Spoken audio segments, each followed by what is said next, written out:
Hello, I'm John Hummel, Senior Technical Writer for Altinity. This is it, the moment you've been waiting for. How to create charts in Superset using ClickHouse data. This is where you can really supercharge your business intelligence. You know, the buy. If you've been following along in our instructional series about integrating Superset with ClickHouse, you've seen how to install Superset, make the connection with the ClickHouse database, and test that connection. Those who subscribed and clicked that notify bell were already informed of this video's announcement, and their lives are already full of Superset charts and graphs that draw data from their ClickHouse databases, either self-hosted or deployed via the managed ClickHouse service, Altinity.cloud. Others skipped ahead, like those people who skipped to the end of a mystery novel to see who did it, and read how to integrate Superset with ClickHouse by reading the instructions on the Altinity documentation site. Or for folks who are really on top of things, saw the first blog post on the Altinity resources page. This video covers all that. It just has me telling you about it and doing it using my soothing, calming voice. Now that the groundwork is laid, it's time for the actual chart making to start. There are many different Superset visualizations that can help you turn your massive data stores into a visual display that explains it. Whether it's understanding network performance, or tracking flights, or planning your clients' investments. This is where the power of Superset's charts with the speeds of ClickHouse gets results. I won't cover everything in this video, so I highly recommend you refer to the Superset documentation page and of course the Altinity documentation integrating Superset with ClickHouse guide. Altinity has made a ClickHouse read-only database available through Altinity.cloud that contains some useful example data. We'll use that for our examples today. In these examples, I'll be using two kinds of datasets, physical and virtual. A physical dataset points directly at the table. You may select what columns to use, add in some filters, but it's really all about that particular table. A virtual dataset is one built on a query, so there can be joins with other tables or references, but in the end, it's still exporting a table, and that's what the Superset chart uses for its display. In our first example, let's show off a line graph using information from a table called On Time. This contains gigabytes of data regarding airline travel, carriers, the flight numbers, flight durations, arrival times, when they landed, and so on. There's a lot we can do with that, but in this table format, it's all just rows upon rows of numbers. Let's turn this into a line graph to show flights by airline carriers, broken down into a summation of total flights per carrier per month. This will be a physical dataset, so we'll start by creating our physical dataset in Superset. Start by selecting Data, then Datasets, and finally, plus datasets. In our other videos, we already defined the connection to our ClickHouse database. All we have to do now is select the following. The data source, this is our database server. The schema, select the schema to use with this database, which is usually the name of the actual database we're using in our ClickHouse server. Table, the table to be drawn from. That's easy enough. Now we can use that table to build our chart. That's just as easy. Select Charts from the main menu,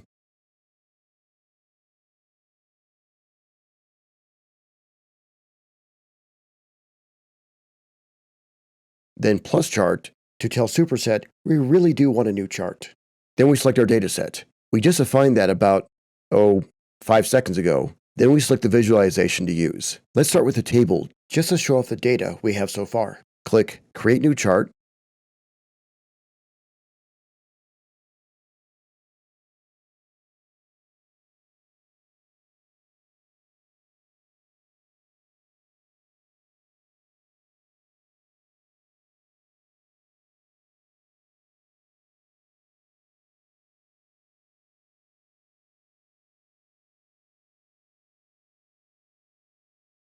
And off we go. Well, that is a table. Looks nice, I guess. Let's make something really cool.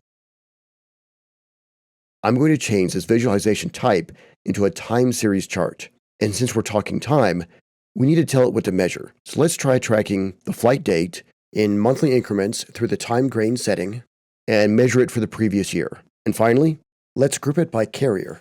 Sounds good. Let's run it. Oh, look at those lines.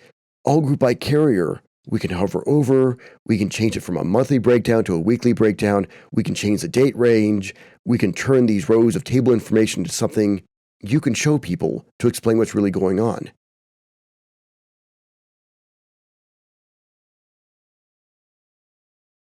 If we want to go with this, we just give it a name, then save it.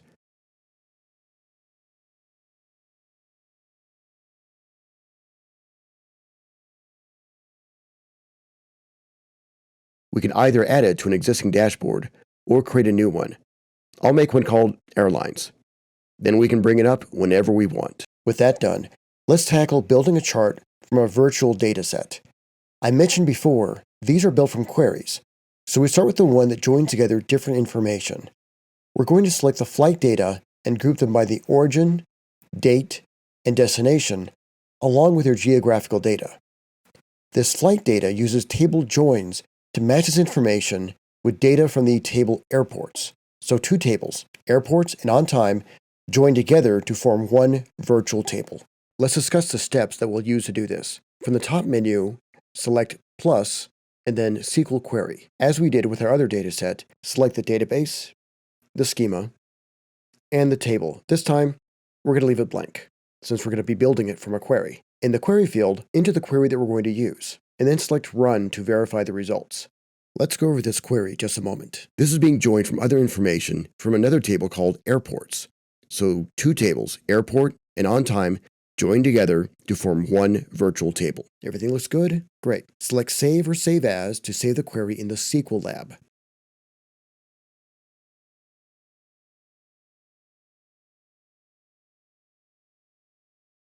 And finally, to save the query as a virtual dataset, select Explore. Give a name to the virtual dataset, then select Save it Explore. At this point, a chart can be created from the virtual dataset.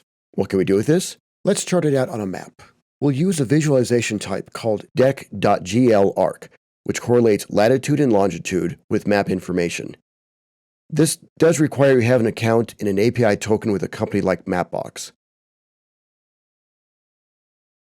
I'll just tell it to draw some arcs from the origin, latitude, and longitude with the destinations.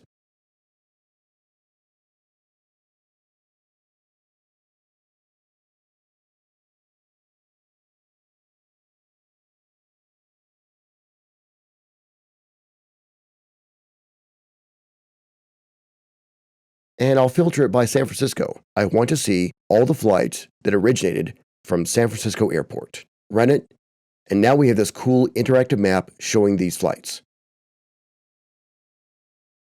Make a change with the origin to Seattle, and now it's everything from Seattle. Imagine tweaking this query to show real-time data of shipments and being able to narrow down which ones are priority or which ones are late. Or see the status of who is watching what videos in which areas. Or you get the idea. That concludes this video, and so far our series on how to integrate ClickHouse with Apache Superset. We've only scratched the surface, and you may have more questions. If you do, please visit the Altinity documentation site, where we have instructions on how to use ClickHouse with other systems. If you're looking for more instructions, we also have the Altinity resources page with the latest updates, blogs, webinars, and training materials for you and your organization. And of course, if you're eager for that next video drop, make sure you subscribe and ring that notification bell. I'm John Hummel, Senior Technical Writer for Altinity. This ends our presentation on establishing ClickHouse by Business Intelligence by using Superset.